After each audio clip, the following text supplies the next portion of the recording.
Number 1, getting wet. Oh, what a lovely day. I hope there's no bad weather going on.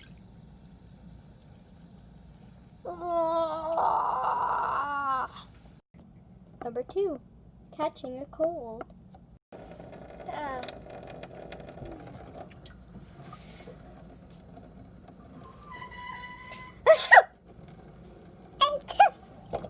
Oh no, both Roasty and I got a cold. I want to go home and go rest.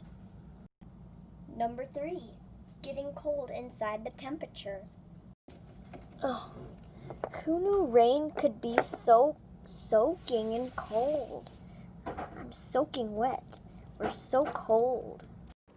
Number 4, your fur getting curly. Ah!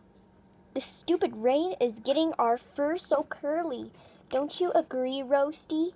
Yes, I feel curls too.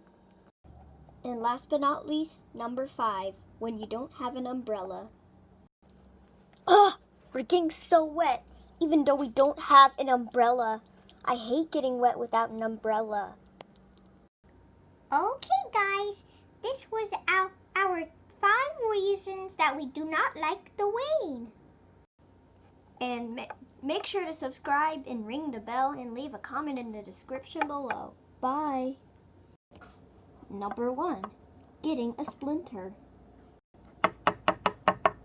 Ouch! Now how am I going to get this? That was for our next episode's bloopers.